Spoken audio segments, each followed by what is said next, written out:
한 주간 동안 잘 지내셨지요? 네.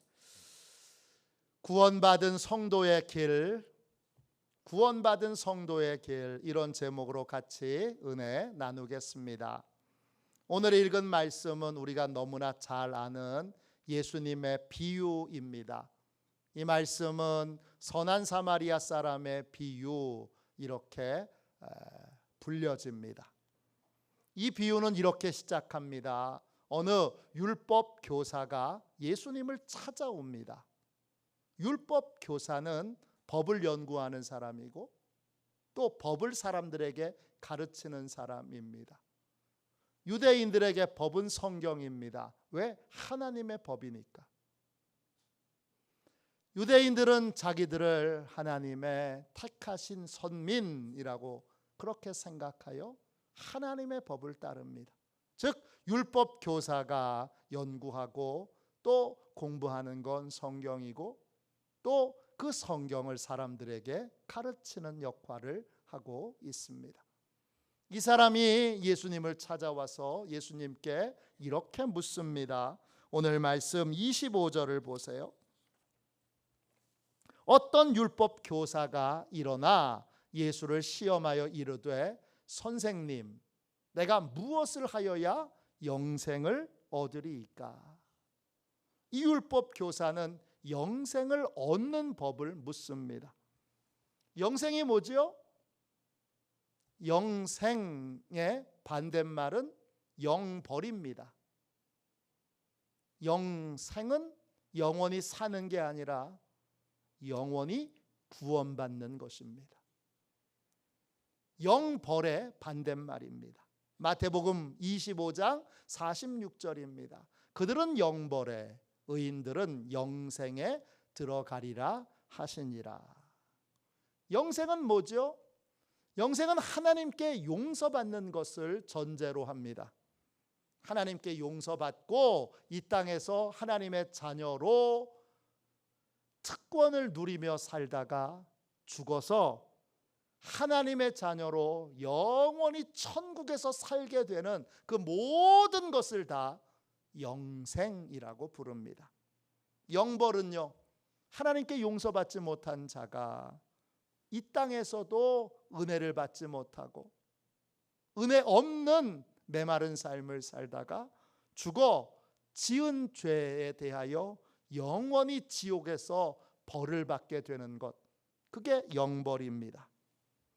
영생을 묻고 있는 이 율법 교사의 질문은 성경 전체를 관통하는 가장 중요한 질문입니다. 성경은 영생을 우리에게 주는 책이고 우리에게 영생의 길을 알려주는 책이기 때문입니다. 감리교를 시작한 존 웨슬리는 1730년 6월에 자신을 가리켜 나는 이제부터 한 책의 사람이 되어야 하겠다, 그렇게 결심합니다. 나는 성경 외에는 어떤 책도 관심을 두지 않는 한 책의 사람이 되기로 결심했다, 이렇게 고백합니다. 그가 말한 한 책은 성경을 말합니다. 이 말을 오해해서는 안 됩니다. 존 웨슬리가 그러면 이 이후로는 성경만 받느냐? 아닙니다. 그는 정치, 경제, 사회, 문화, 의학 아주 포괄적으로 많은 양의 책을 읽고 공부를 합니다. 그런데 왜 한 책의 사람이냐?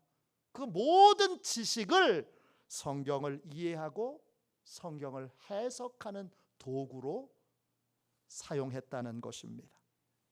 존 웨슬리는 옥스퍼드 대학교를 나왔고 옥스퍼드에서 교수 생활도 했습니다. 그는 어렸을 때부터 책 읽기를 좋아해서 정말 방대한 지식을 가지고 있는 사람입니다. 그는 의학, 역사, 문학 등등 폭넓은 지식을 가지고 있습니다. 심지어는 여러분 간단한 의학 지식을 활용할 수 있는 책도 썼습니다. 한국말로도 번역되어 있습니다.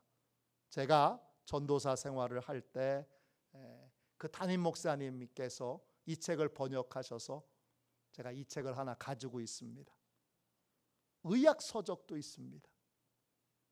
또 1749년부터 1755년까지 6년 동안은 기독교 문고라고 하는 50권의 시리즈 책을 직접 이분이 써서 출판하게 됩니다. 이 50권은 초대교회부터 요한 웨슬리 당대까지 경건하고 유익한 모든 책들을 번역하고 발췌하고 요약해서 만들어 놓은 그러한 방대한 분량의 책입니다. 이 책은 평신도 설교자들을 위해서, 신학을 공부하지 않은 평신도 설교자들이 신학적인 지식을 충분히 갖도록 이 책을 읽게 하고, 또 신앙에 대하여 궁금한 모든 것들을 알기 원하는 자들, 믿음으로 바로 살길 원하는 성도들이 읽도록 이 50권을 만들었습니다. 이렇게 방대한 지식과 또 통찰력을 가지고 있지만 존 웨슬리는 그 모든 자신의 지식과 자신의 통찰력을 오직 한 권을 이해하고 한 권을 해석하고 한 권을 깨닫는데 사용하기로 결심합니다. 왜냐? 성경만이 유일하게 하늘 가는 길을 알려주는 책이기 때문입니다. 존 웨슬리는 이렇게 고백합니다. 나는 내 가슴 속 깊은 곳에 있는 생각이 무엇인지 진실하고 합리적인 이들에게 드러내는 일을 꺼리지 않는다. 나는 단 하나 하늘 가는 길을 알고 싶다. 어떻게 해야 그 행복한 해안에 무사히 도착하는가를 알고 싶다. 하나님은 그 길을 알려주기 위해 자신을 스스로 낮추시고 하늘로부터 오셨다. 그분은 이 사실을 한 책에 기록했다. 오, 그 책을 나에게 다오. 어떤 대가를 치러서라도 하나님의 책을 다오. 나는 그것을 가지고 있다. 여기에 나를 위한 충분한 지식이 담겨 있다. 내가 한 책의 사람이 되게 하라. 성경은 다른 책에는 없는 영생을 얻는 길, 하늘을 가는 길을 우리에게 알려줍니다. 그러므로 오늘 율법 교사가 예수님께 묻는 이 질문은 성경의 핵심을 관통하는 가장 중요한 질문입니다. 영생은 어떻게 얻습니까? 영생을 얻으셨습니까? 영생을 얻으려면 먼저 하나님의 용서를 받아야 합니다. 어떻게 하나님의 용서를 받죠? 하나님이 정하신 용서의 방법을 따라야 합니다. 내 방법대로, 내 생각대로는 하나님께 용서받을 수 없습니다. 하나님이 정해놓으신 용서의 방법을 따라야 합니다. 그 방법이 뭔데요? 하나님은 예수님을 이 땅에 보내셔서 우리의 죄를 친히 담당하게 하셨습니다. 우리는 예수님이 내 죄를 맡으셔서 십자가에 내 죄를 대신해서 못 박혀 죽으셨다는 사실을 믿어야 합니다. 그리고 이 사실을 믿고 예수님을 나의 주님, 나의 하나님으로 영접하면 죄 사함을 받습니다. 하나님의 용서를 받으면 하나님의 자녀로 입양됩니다. 하나님의 아들이 되고 하나님의 딸이 됩니다. 또 천국 갈 자격을 얻게 됩니다. 그런데 여기에 우리가 깊이 생각해야 될 중요한 고민이 있습니다. 뭐냐? 하나님의 용서는 시작일 뿐 우리는 하나님의 용서받은 자로 천국 갈 때까지 이 땅에서 삶을 살아야 합니다. 어떻게 하나님의 자녀다운 삶을 살아야 되는지, 어떻게 용서받은 자로 살아야 되는지, 어떻게 다시는 죄에게 종노릇하지 않고 거룩하고 정결한 하나님의 자녀로 살 수 있는지 우리는 배워야 합니다. 구원받은 하나님의 자녀는 이 땅에서 천국 갈 때까지, 그게 짧으면 짧지만 또 결코 짧지 않은 시간이기도 합니다. 이 땅에서 천국 갈 때까지 어떤 삶을 살아야 합니까? 어떤 방향으로 삶을 살아야 합니까? 천국 가는 길을 걸어가는 우리는 도대체 이 땅에서 어떤 삶을 살아야 합니까? 오늘은 예수님의 말씀을 통해서 구원받은 자가 이 땅에서 어떤 삶을 살아야 하는지를 간단하게 함께 배우도록 하겠습니다. 할렐루야. 거듭난 성도는 이 땅에서 어떤 삶을 살아야 합니까? 첫 번째, 진실한 사랑이 삶의 방향이 되고 삶의 기준이 되는 삶을 살아야 합니다. 어렵게 말씀드렸는데 쉽게 말해서 사랑을 위해서 살아야 합니다. 오늘 말씀 누가복음 10장 26절부터 28절까지 보세요. 예수께서 이르시되 율법에 무엇이라 기록되었으며 내가 어떻게 읽느냐? 대답하여 이르되 내 마음을 다하며 목숨을 다하며 힘을 다하며 뜻을 다하여 주 너의 하나님을 사랑하고 또한 내 이웃을 내 자신과 같이 사랑하라 하였나이다. 예수께서 이르시되 내 대답이 옳도다. 이를 행하라 그러면 살리라 하시니. 영생의 방법을 묻는 율법 교사에게 예수님이 질문합니다. 성경에는 뭐라고 기록되어 있고 너는 그 성경 말씀을 어떻게 해석하느냐? 그러자 율법 교사가 이렇게 대답합니다.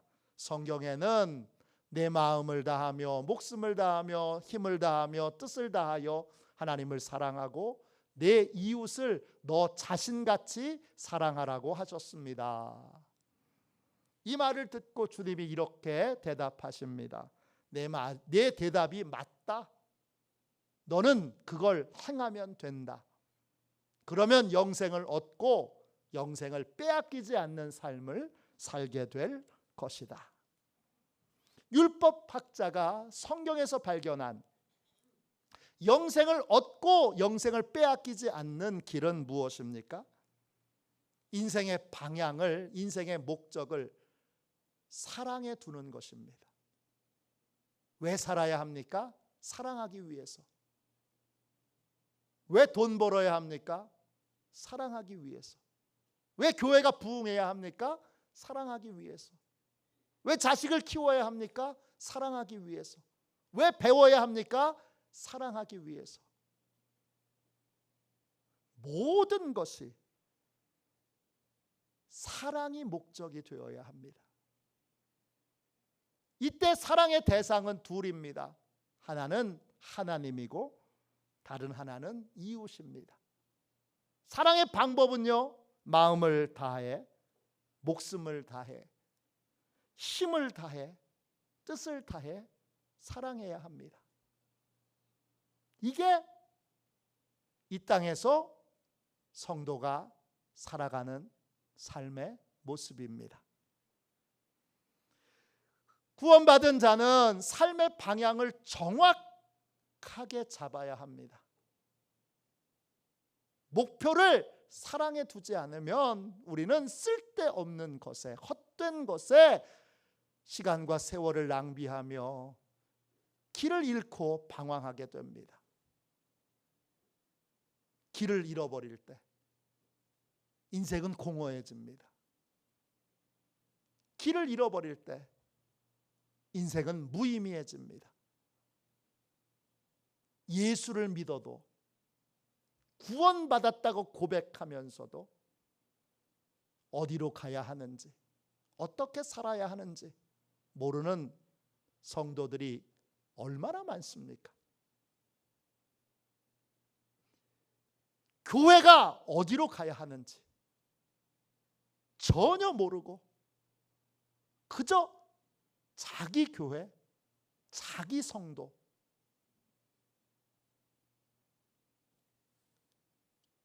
자기들끼리 즐겁고 자기들끼리 행복한 것에 끝나는 교회가 얼마나 많습니까?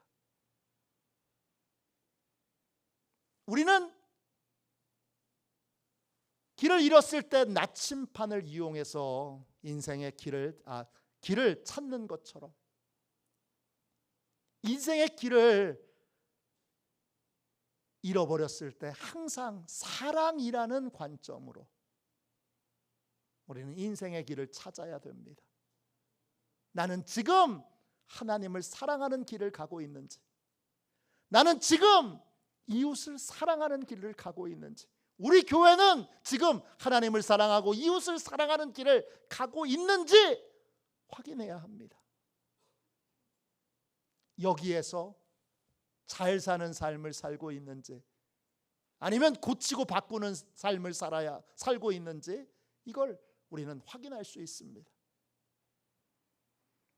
마음을 다해서 사랑해야 합니다. 마음을 다해서 사랑하는 건 어떤 겁니까? 마음, 헬라어로 까르디아입니다. 뜻은 의도와 계획이 이루어지는 곳, 그것이 마음입니다. 마음을 다하여 사랑한다는 건 모든 의도와 모든 계획이 사랑을 목적으로 하는 것입니다.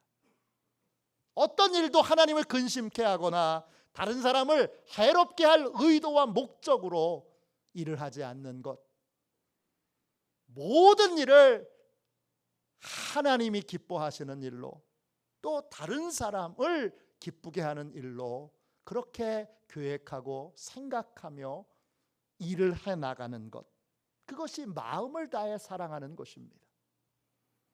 목숨을 다해 사랑하는 건 뭡니까? 목숨이라는 말은 헬라어로 피시케입니다. 뜻은 삶, 인생이라는 뜻입니다. 목숨을 다해 사랑한다는 건 인생에 주어져 있는 시간을 사랑을 위해서만 사용한다는 것입니다. 인생의 한순간도 미움이나 원망이나 불평이나 또는 멸시나 조롱이나 이런데 그 시간을 사용하지 않고 오직 사랑을 위해서만 삶을 살아가는 것, 그것이 목숨을 다하여 사랑하는 것입니다. 힘을 다하여 사랑하는 것은 무엇입니까? 힘, 헬라어로 이스쿠스입니다. 힘이나 영향력을 의미합니다. 힘을 다하여 사랑한다는 건 내게 주어져 있는 힘, 능력, 영향력을 오직 하나님을 기쁘시게 하고 이웃을 기쁘게 하는데 사용하는 것입니다. 하나님을 슬프게 하거나 다른 사람을 힘들게 하거나 아프게 하거나 괴롭게 하는데 힘을 사용하지 않는 것입니다. 뭐 이렇게 했어? 한번 당해봐 이놈아. 그렇게 해서 내 힘을, 내 영향력을, 내 능력을 다른 사람을 괴롭히는 데 사용하지 않는 것입니다. 오직 다른 사람을 기쁘게 하고 하나님을 기쁘시게 하는 일에 내 모든 힘과 능력과 영향력을 사용하는 것이 힘을 다하여 사랑하는 것입니다. 뜻을 다하여 사랑하는 건 뭐지요? 뜻은 헬라어로 디아노이아입니다. 뜻은 깊은 생각, 깊은 이해력입니다. 사랑하려면 이해할 수 있어야 합니다. 그래서 뜻을 다하여 사랑하는 건 사랑하기 위해, 용서하기 위해, 이해하기 위해 내 모든 생각과 이해력과 지혜를 다 동원하여 그 사람을 품는데, 그 사람을 용서하는데, 그 사람을 사랑하는데 사용하는 것입니다. 사람은 사용하는 대로 능력이 생깁니다. 뜻을 누군가를 의심하고 비판하고 공격하고 깎아내리는데 뜻을 두고 여기에 계속해서 생각을, 이해력을, 지혜를 사용하는 사람은 끊임없이 다른 사람의 허물과 약점과 문제점이 보입니다. 그리고 그 언어는 점점점 세집니다. 저는 요즘 정치하는 그 정치권에서 하는 말들을 들어보면 여러분 너무나 그 말이 세지 않습니까? 너무나 가혹하지 않습니까? 너무나 끔찍한 말을 서슴지 않고 내뱉지 않습니까?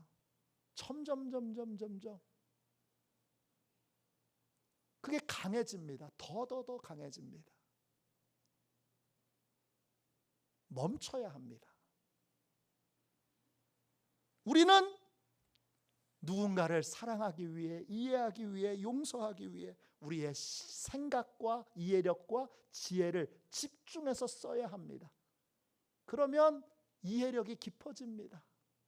사람을 더 깊이 이해할 수 있게 되고, 더 깊이 용서하게 되고, 더 깊이 사랑할 수 있게 됩니다. 그게 뜻을 다하여 사랑하는 것입니다. 천국을 향해 걸어가는 성도들은 이 땅에서 오직 사랑을 위해서 인생을 살아야 합니다. 하나님을 사랑하고 이웃을 사랑하는 것입니다. 다른 목적을 위해서 인생을 살아가는 건 인생을 낭비하는 것이고 허비하는 것이고 인생을 방황하는 것입니다.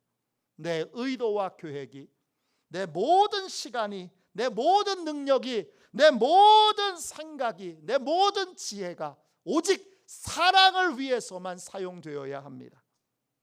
그게 거듭난 성도가 이 땅에서 삶을 사는 길입니다.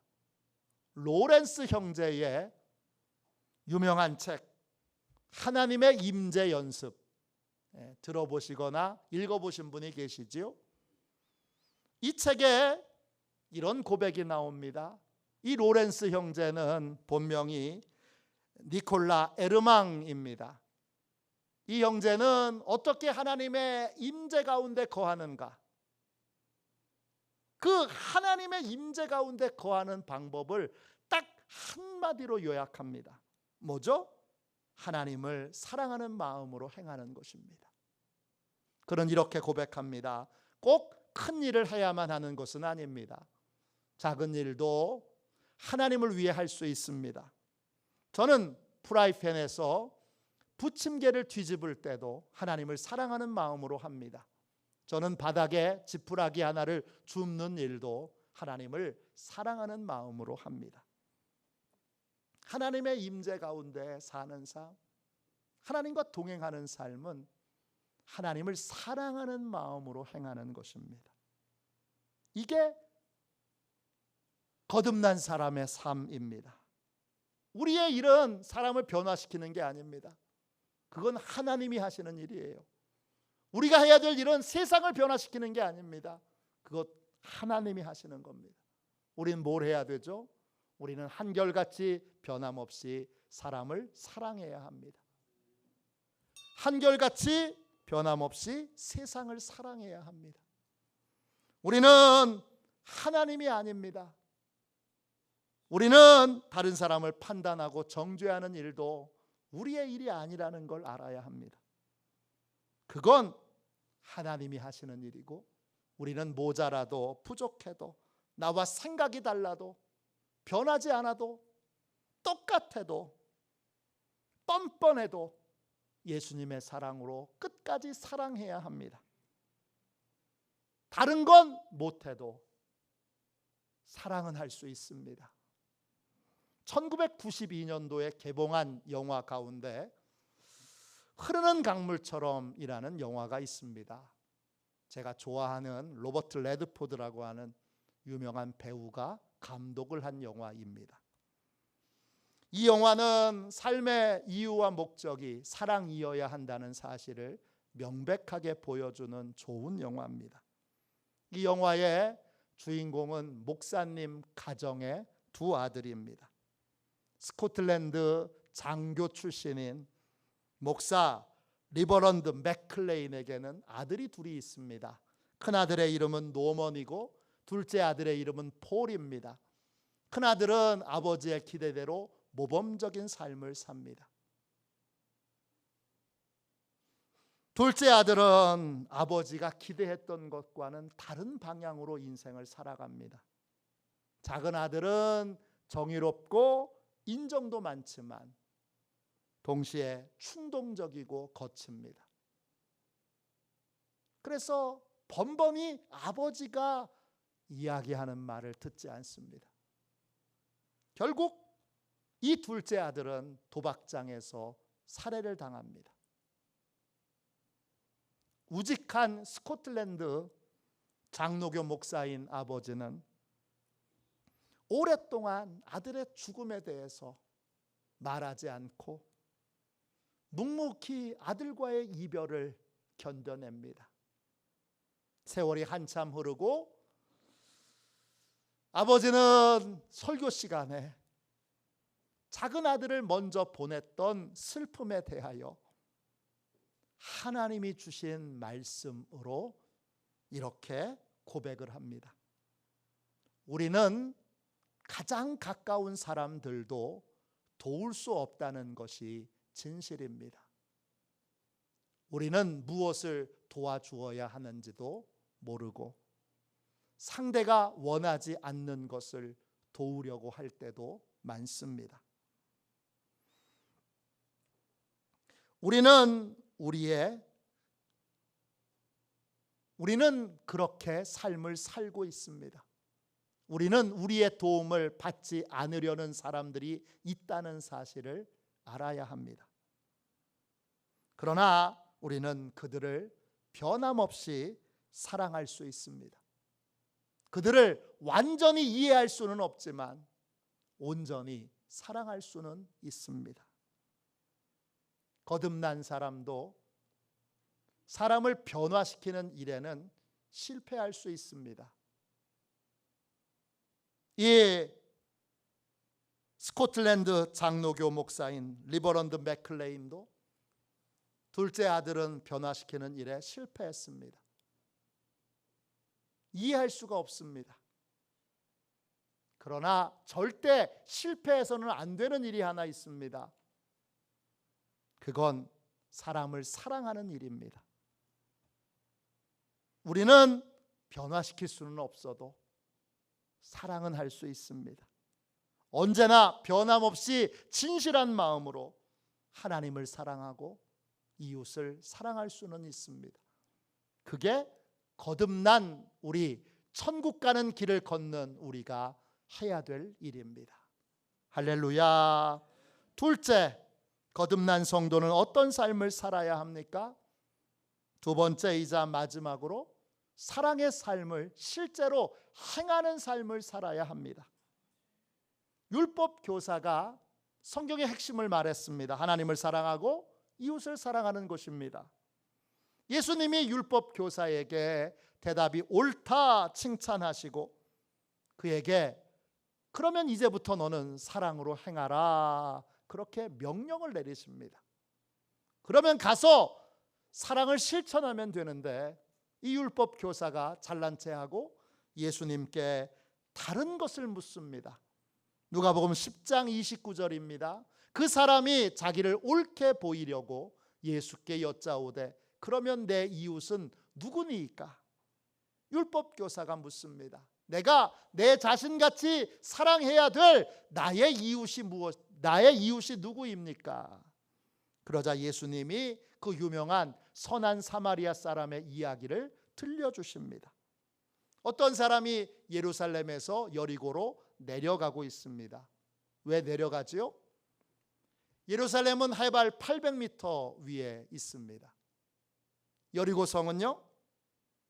여기서 여리고성은 구약의 여리고성과 다른 곳입니다. 구약의 여리고성에서 2km 떨어져 있는 곳이 신약의 여리고성입니다. 이 여리고성은 해발 해수면에서 258m 아래에 있습니다. 전 세계에서 가장 낮은 곳에 위치한 도시입니다. 전 세계에서 가장 낮은 곳이 어디죠? 사해입니다. 사해 근처에 있는 도시입니다. 그러니까 예루살렘에서 여리고까지 내려가는데 얼마나 내려가야 돼요? 1058m를 내려가야 됩니다. 그 내려가는 길에 으슥한 곳이 많습니다. 그래서 강도들이 자주 출몰합니다. 이 사람도 예루살렘에서 여리고로 내려가다가 강도를 만납니다. 그 강도가 옷을 벗기고 죽기 직전까지 때리고 그리고 물건을 다 훔쳐서 버려두고 떠납니다. 거의 죽게 되었다. 헬라어로 헤미타네스입니다. 영어로 저는 반쯤 죽었다 이 말이 우리나라 말인 줄 알았더니 이게 헬라 말이기도 하고 영어이기도 하더라고요. 영어에 이런 표현이 있습니다. 반쯤 죽은 상태입니다. 그냥 내버려두면 자연히 죽게 됩니다. 그런데 마침 그 자리를 제사장이 지나갑니다. 레위 사람이 지나갑니다. 어떻게 지나가느냐? 보고도 피하여 지나갑니다. 피하여 지나간다 이 말이 헬라어로 안티파레르초마이입니다. 뜻은 길이 있으면 길 반대편에서 지나간다는 거예요. 여기 강도 만난 사람이 누워 있으면 어휴 저 사람 뭐야? 그리고는 이 반대쪽 편으로 붙어서 그렇게 지나갔다는 거예요. 여기서 중요한 건 이 제사장과 레위인은 성경을 잘 아는 사람들이에요. 성경이 사랑을 위해 살라고 가르치고 있다는 걸 누구보다 잘 아는 사람들이에요. 나를 향한 하나님의 뜻이 사랑이라는 걸 알지만 명백하고 정확하고 구체적인 상황에서 사랑해야 될 때 사랑하지 않고 외면하고 그냥 지나쳤던 사람이 이 제사장과 레위인입니다. 반대로 세 번째 사마리아 사람이 지나갑니다. 이 사람은 성경을 잘 모르는 사람입니다. 사랑을 위해서 삶을 살아야 하는 것이 하나님의 뜻이라는 걸 이 사람은 모릅니다. 그런데 이 사람은 강도 만난 사람을 보고 불쌍히 여깁니다. 그래서 어떻게 하죠? 가까이 갑니다. 그리고 원어 성경으로 보면 제일 먼저 붕대로 상처를 감싸줍니다. 그 다음에는 어떻게 되죠? 포도주를 부어서 상처를 소독합니다. 그리고 그 상처난 부위에 올리브 기름을 발라서 응급처치를 합니다. 그리고 나귀에 태워서 여관에 데리고 갑니다. 여관에서 이 사람을 정성껏 하룻밤 간호를 하다가 다음날 여관을 떠나면서 주인에게 돈을 주며 이 강도 만난 사람을 잘 보살펴달라고 부탁합니다. 돈을 아끼지 말고 풍성하게 써서 잘 돌봐달라고 부탁하면서 내가 금방 돌아와서 나머지 돈은 다 줄 테니까 제발 잘 돌봐달라고 부탁하고 떠납니다. 천국 가는 길을 걸어가고 있는 성도들은 하나님의 뜻이 사랑이구나 알기만 하는 것으로 끝나서는 안 됩니다. 구체적인 상황에서 사랑을 실천해야 합니다. 도움을 필요로 하는 사람이 있을 때 도망치지 말아야 되고, 그리고 사랑을 베풀어야 될 때 피하거나 외면하지 말고 사랑을 베풀어야 합니다.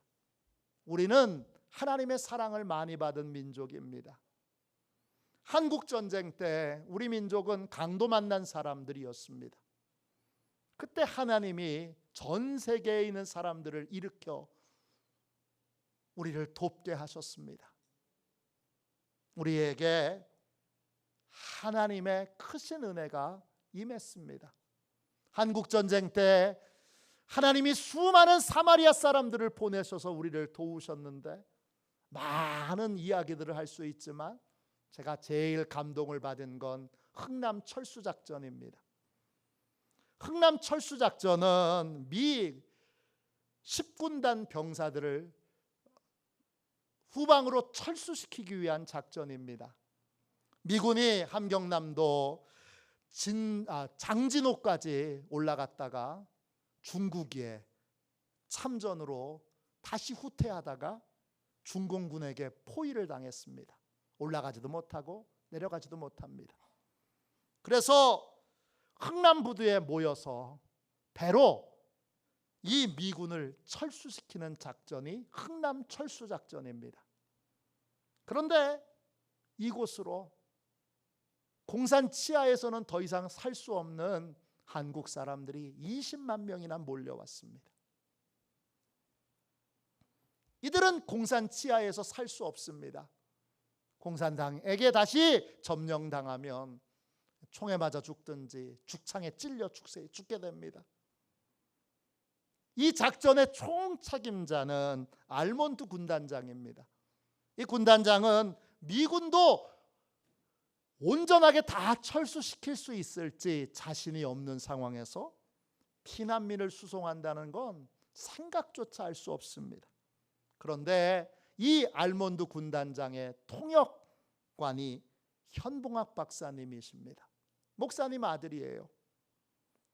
이화여자대학교에서 영어를 가르치던 윌리엄스라고 하는 선교사님의 도움으로 미국 유학 가서 의학 박사가 되어서 돌아와서 세브란스 병원에서 의사 생활을 하다가 전쟁이 나니까 통역관으로 입대하여 군단장의 통역관이 된 거예요.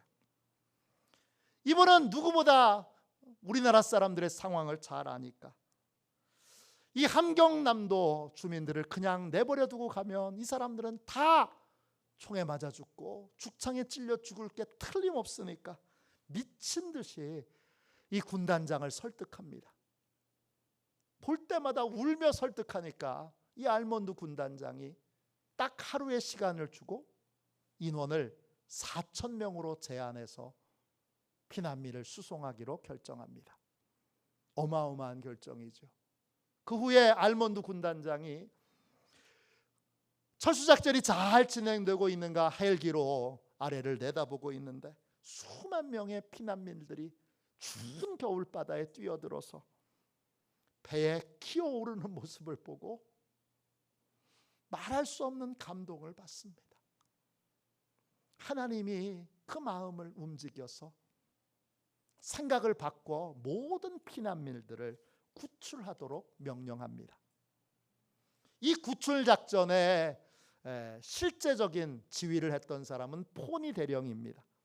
포니 대령은 배에서 피난민을 한 명이라도 더 태우기 위해서 배에 실었던 탱크를 내리고 장갑차를 내리고 포대를 내리고 총을 내리고 할 수 있는 한 모든 무기를 다 버리게 합니다.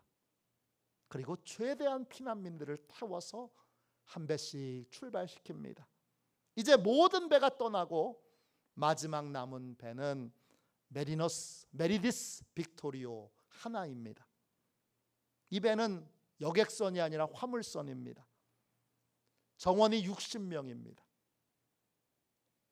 하나님께서 이 배의 선장인 레너드 라루 선장의 마음을 감동시켜서 밀려오는 사람들을 한 사람도 빠짐없이 태우도록 합니다. 그래서 60명이 정원인데 14,000명을 태웁니다. 태우는 시간에만 16시간이 걸리고 맨 밑에 기관실부터 사람들이 여러분 누워 있는 게 아니라 서 있는 겁니다. 여러분 만원 버스 타보셨죠?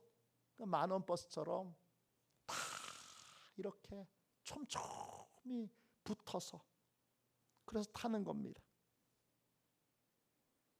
16시간 동안 사람을 태우고 3일 동안 항해를 해서 거제도 장승포항에 도착할 때까지 한 명도 안 죽습니다. 그 배에 그날 그 시간에 5명의 새 생명이 태어납니다.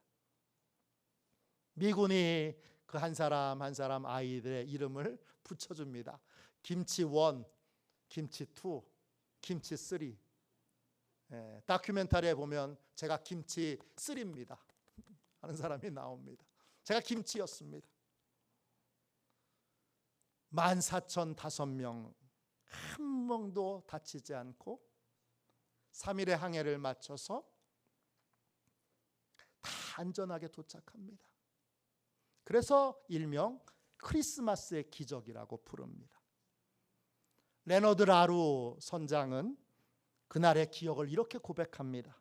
저는 그 항해에 대해서 생각하며 어떻게 그렇게 작은 배에 그렇게 많은 사람을 태울 수 있었는지, 또 어떻게 그 한 사람도 잃지 않고 그 끝없는 위험을 극복할 수 있었는지를 생각해보면 하나님의 손길이 제 배의 키를 잡고 계셨다는 사실을 명확하게 깨닫게 됩니다.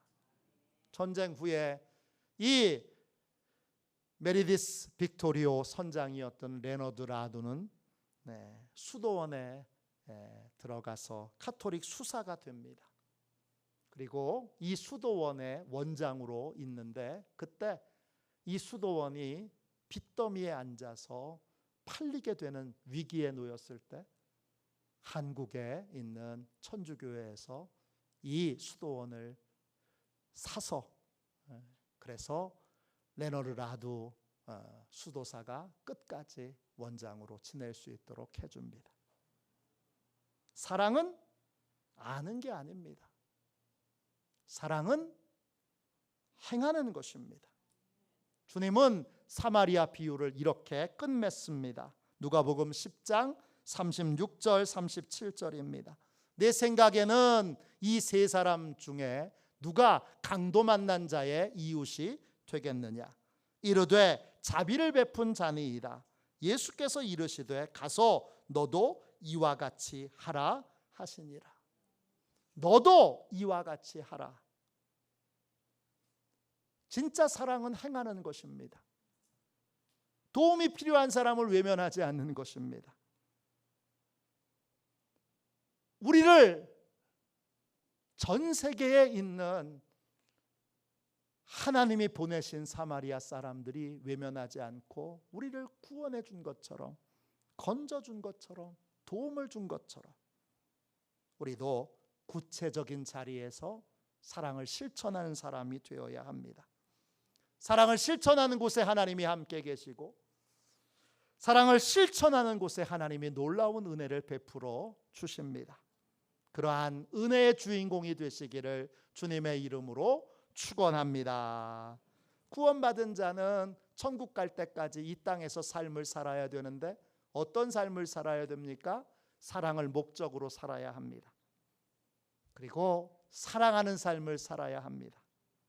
저와 여러분이 사랑을 목표로 살아, 사랑을 위해 시간을 쓰고 능력을 쓰고 또 지혜를 쓰고 또 사랑을 위해 계획하고 사랑을 목적으로 사는 복된 인생이 되시기를 주님의 이름으로 축원합니다. 실제적으로 외면하지 않고 사랑을 베푸는 성도들, 교회 되어 하나님이 늘 함께 하시는 시온의 모든 가족들이 되시기를 주님의 이름으로 축원합니다. 이 시간 우리 함께